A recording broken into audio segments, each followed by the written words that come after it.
Hey guys, welcome to my studio. So today I have something very exciting to show you.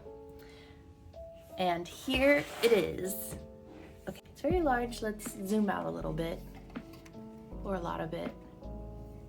Okay, so you're gonna see my phone for a second. Sorry about that. So this is the MeillLiang watercolor paint set, and Paul Rubens, which is MeillLiang is their sub company of student grade products, I believe. They were kind enough to send this to me for free in exchange for a review. I was not paid for this, so my opinions will be 100% my own, but I just wanted to give that little disclaimer.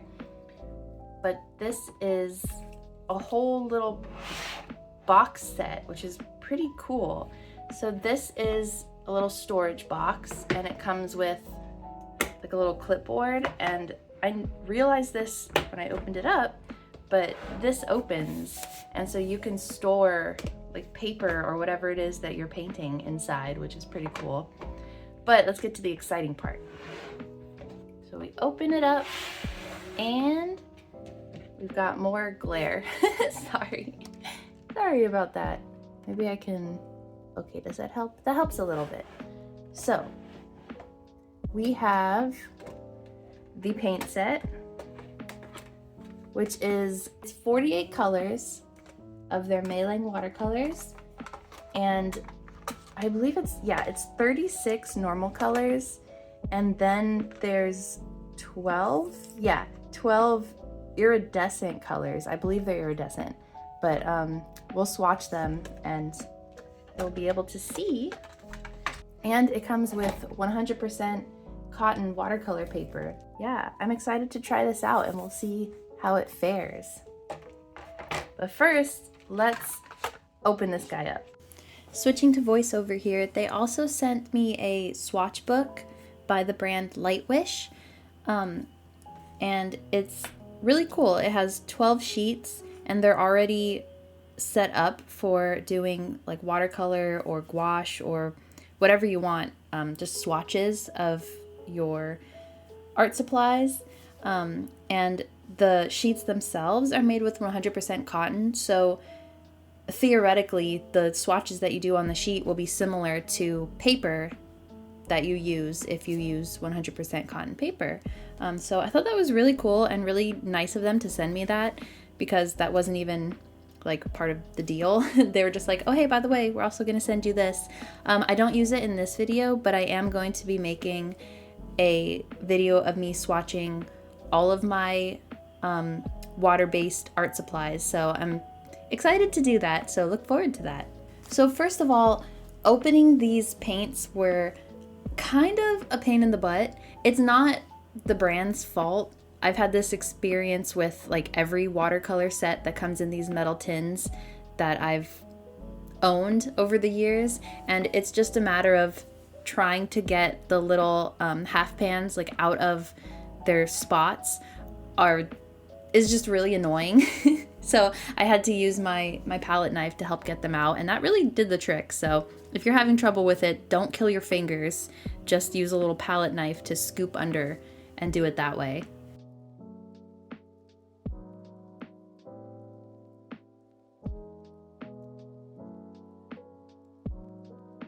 I didn't want to spend a lot of time showing you the whole process of swatching, especially because I'm going to be doing a larger video of swatching all of my art supplies, but I did want to show a little bit. So they give you this nice sheet it's on watercolor paper to swatch your watercolors on, and they stuff it in the little box, and it's kind of sad that it's a little bent at the top, but I really don't think that's a big deal, and this swatch sheet came in handy, especially with the amount of colors that they give you. So I'm glad that you get a little swatch sheet with it. Swatching these colors was a delight, honestly. I am very happy with this color selection.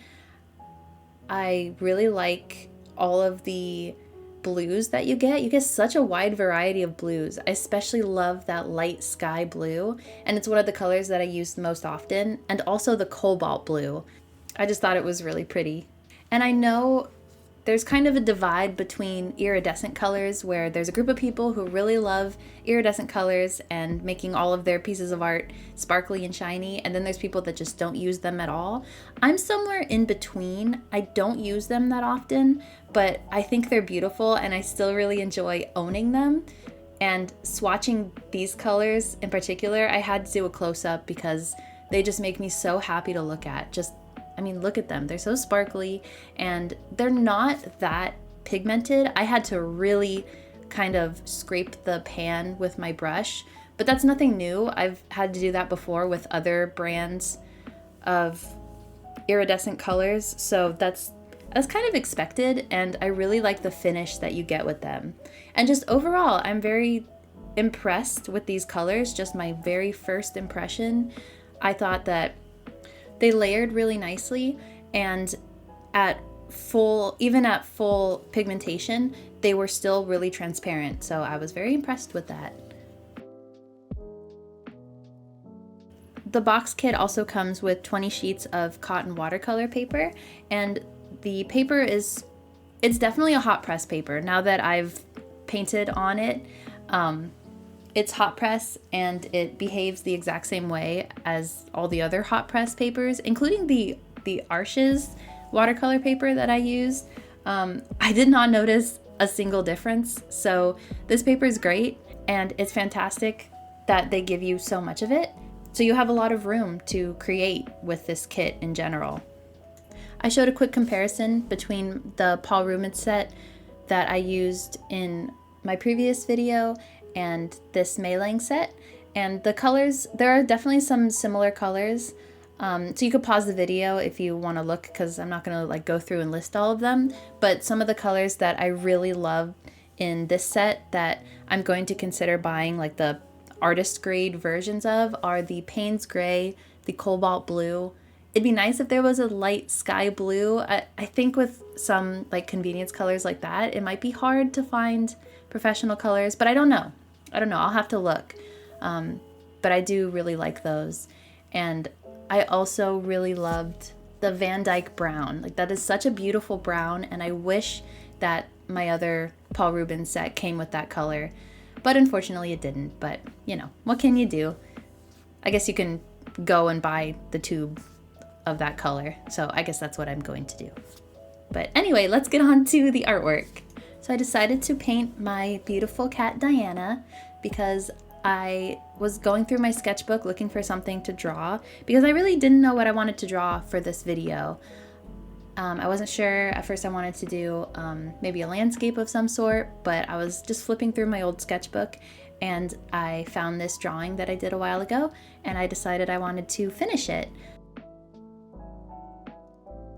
So I set everything up, and I started with a very, very light wash of the light sky blue and Payne's Gray and one of the magentas. I think it was the rose. Yeah, it was the rose. I struggled a bit with this art. It was fun and it was relaxing, but I'm still not totally used to watercolors. I think I'm going to be saying that for many future videos. Maybe forever. I don't know. I still don't feel like I'm used to anything that I do. It's always, every piece of art I make is an experiment, at least a little bit. But especially with watercolors, because I am very new to them. But the more I use them, the more I fall in love with them. And I just want to use them more and more and learn more about them and figure out how they work. And this was a very fun way to do that. So I started with just a light wash, and then I went back in with obviously like darker washes. I only used a few colors. I used the Cobalt Blue, Light Sky Blue, that rose color, Payne's Gray, and then a couple of the greens for the eyes. And that's all I needed. So my cat, she's gray, but she's kind of like a bluish type of gray. So I already knew that I wanted to give her blue tones. And I think the part that I struggled with the most was figuring out the shading, because it wasn't too hard in the spots where her fur is really short, but she is a long hair, like really silky, like her fur is really long and silky. So figuring out where to put the texture and how to put down the texture was difficult because I'm not used to painting fur with watercolor. I've done fur with digital painting and with gouache, and both of those are much easier because it's easy to layer and kind of fix your mistakes that way. But it is not so easy with watercolor. So I think I like the first couple layers that I did, but I did have to go back in with gouache, with just a little bit of watered down white gouache to fix up some spaces that ended up being too dark. But overall, I had a lot of fun with this, and like I said, every time I work with watercolors, I keep enjoying them more and more.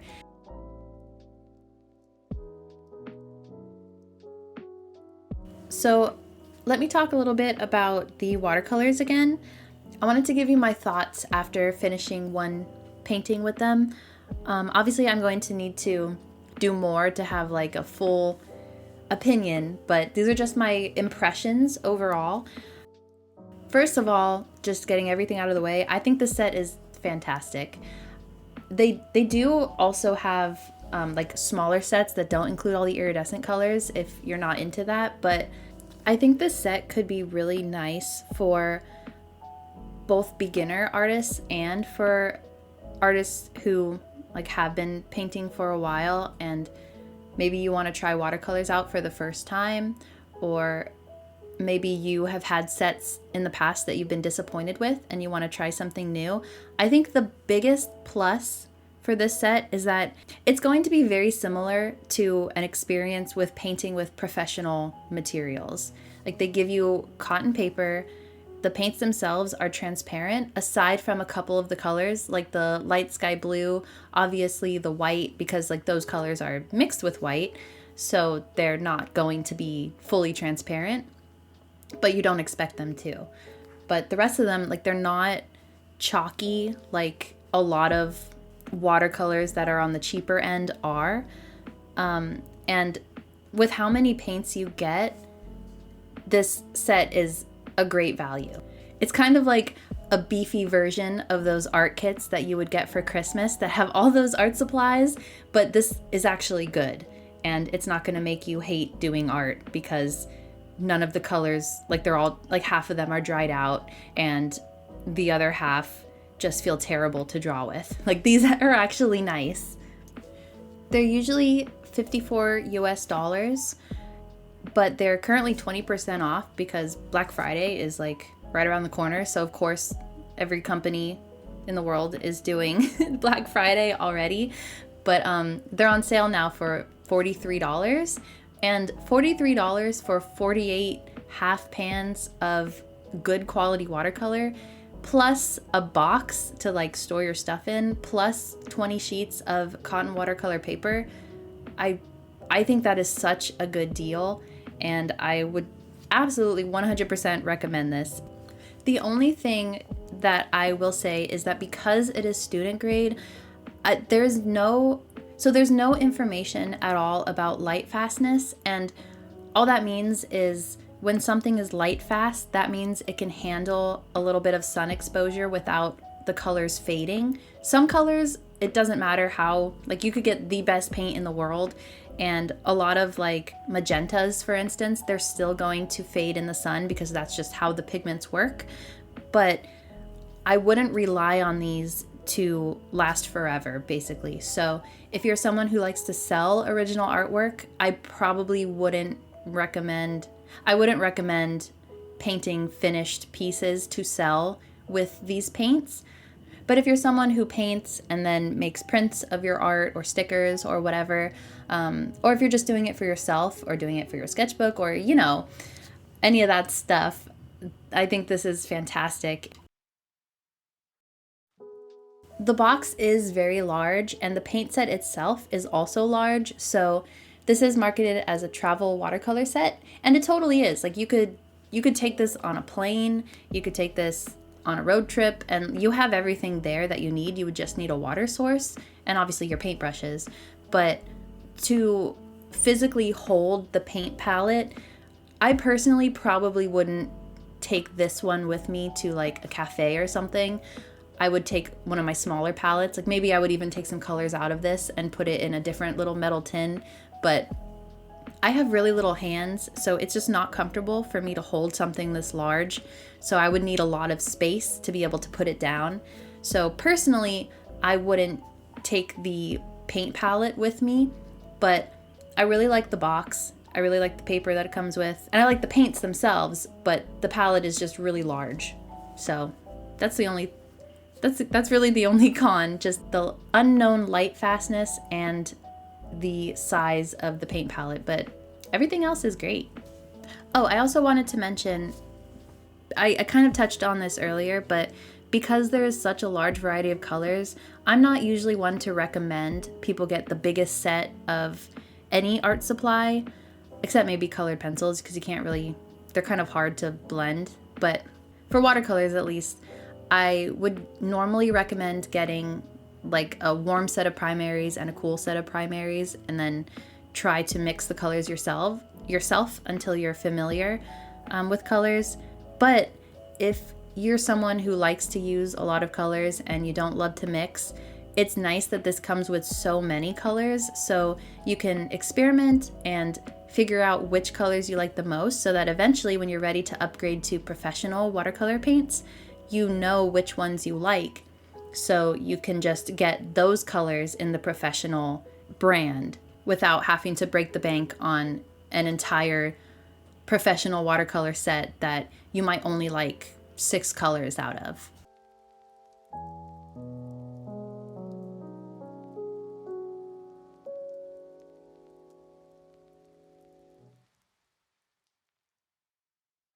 So going back to the art for a little bit, after finishing up the watercolor portion, I went in with colored pencils. I really just did some of the line art with colored pencils, because I find that even though I really like how it looks when people line their artwork with paint, my hands are just not steady enough for that, so they never turn out the way I want them to. And I think it's just an issue of my hands not being what they used to be in my old age. So it's just easier for me to go in with colored pencil, because I still get like a softer line than if I were to use ink or something like that. So I just go in with my colored pencil and darken some areas, and I do a little bit of light shading, but this was before I decided to go in with the gouache, so I kind of regret going in with the shading. Thankfully it's not that obvious, but I really wanted to let the paints shine in this piece, so I didn't want to use too many colored pencils, and I think that paid off. I'm happy with the way that the finished piece looked, and I think my choices were good choices for this one.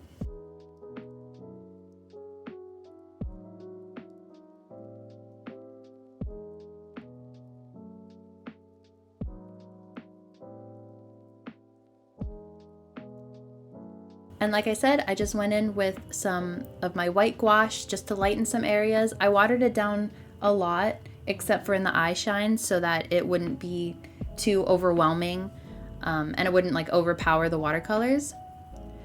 But yeah, that's all for this one. So thank you again, Paul Rubens, for sending me this art kit. It's awesome, and I'm very excited to use it more. Thank you so much for watching, and let me know what you think of the paints if you have them. Let me know what you think of the artwork, and I will see you in the next one. Bye!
Thank you so much to my patrons, Harry Hamster, Subside, Nene, Mikey, Izzy Scribbles Ghosts, Miranda Means, and Nakia Pickering. You guys are super duper awesome, and I really appreciate your support.